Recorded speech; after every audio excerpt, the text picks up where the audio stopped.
So I was born and raised down there in Tasmania on a country farm.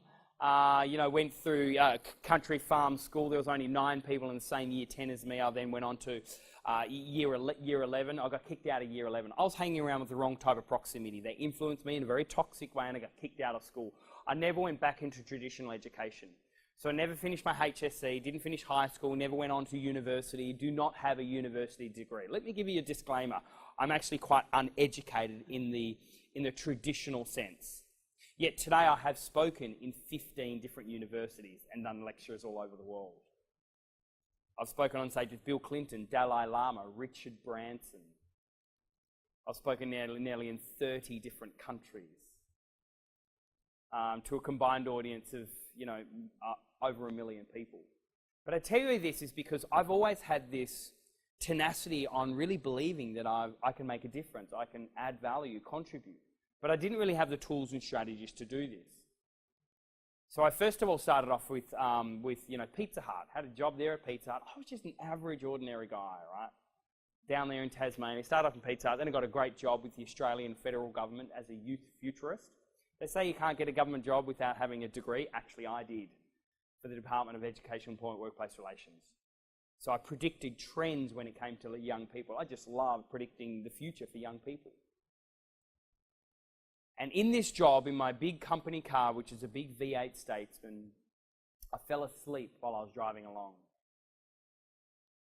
And it was a 206-kilometre head-on collision with a semi-trailer truck while I fell asleep at the wheel. So I was on life support for a week, hospital for 5 months, in a wheelchair for a year, lost my arm, wrecked my leg.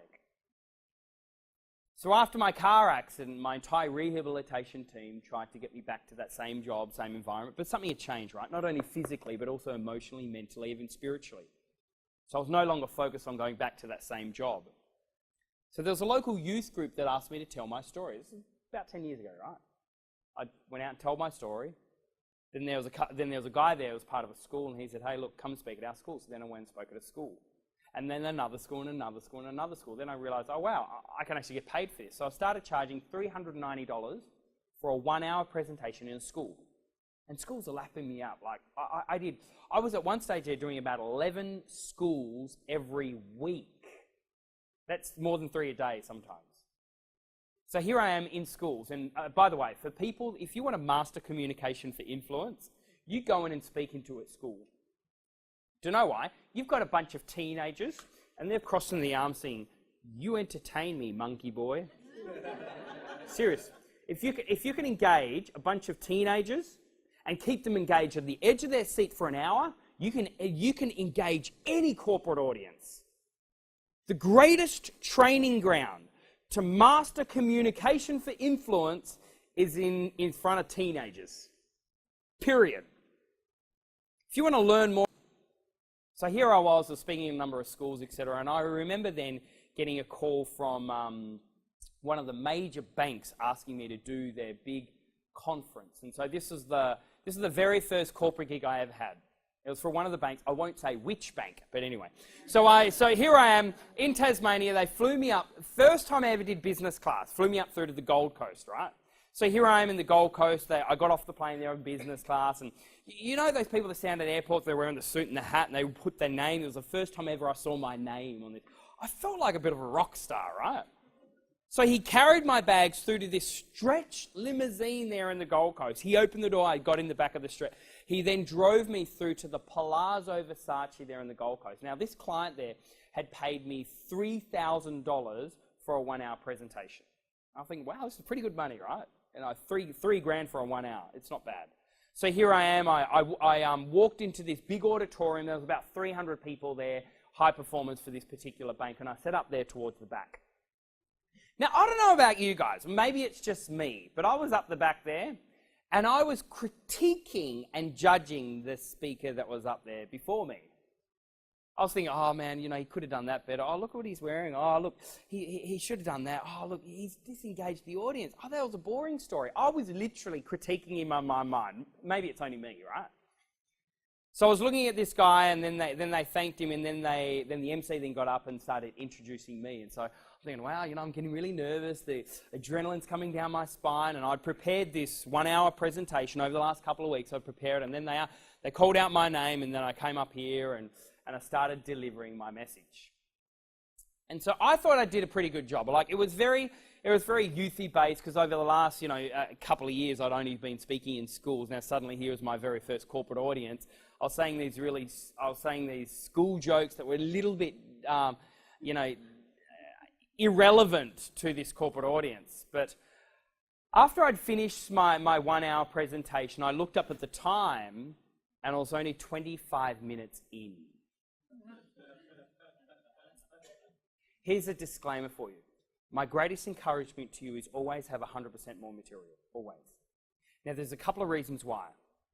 The first reason is in my professional speaking career, I've now had 6 extra speaking engagements on the same day because the next speaker couldn't rock up. It's either because they've missed a flight, they're sick, someone couldn't make it, etc., etc. So then they've asked me then to do another speaking engagement there and then, right off the cuff. So when someone nowadays asks me to do a speaking engagement that there's no preparation at all, they say, Sam, is there any possibility? Do you have any more material? Would you be ready? I now say, I was born ready. So here I am, right? 25 minutes in, they're on stage at the Palazzo Versace.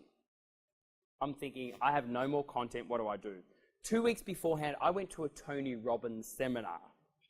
So then I started saying all these Tony Robbins quotes and started bringing up these stories from my childhood, which were completely irrelevant to my message. And I absolutely bombed it. After about 45 minutes, 50 minutes, I'm thinking, I've got no more content. I thanked my audience and left stage. And there was a half-hearted clap. The event manager came up to me, and in as not as many words, she says, that wasn't really what we expected. I don't think we'll book you again. I was devastated. And right there on the plane back through to Tasmania, I'm thinking, am I worthy? Do I have the skills? Do I have the talents? Would people really pay to hear me speak? I'm uneducated. I'm not, I don't have any value. All I've got is just a car accident story. Who cares? There's people out there who've got more cooler stories than me. There are people out there that have been in a hot air balloon around the world. People out there that have rowed to Antarctica. Person out there that's had 2 of his legs bitten off by a shark in Sydney Harbour. These are cooler stories than I've just had a car accident. And right there I had all these limiting beliefs that were going on and on in my head. And right now you might have these limiting beliefs that says, maybe I can't master communication for him. Maybe I don't have the skills or the talents. Maybe people won't really book me as a speaker. I can't really see myself as a professional speaker. No one would book, am I worthy? Do I have the skills, the talents? And this is exactly what I was telling myself about 8 years ago. I got back there in Tasmania, and throughout this time I actually had a bit of a payout from my accident. So even though it was my fault, it was still a workplace accident in a work car and a work vehicle, so I did get a payout from it. So I then spoke to my wife, and I said, hey, look, Kate, I'd like to spend some money on my brain. Because I realised that even though I thought I might have had the gift of the gab, I didn't really when it came to professional speaking.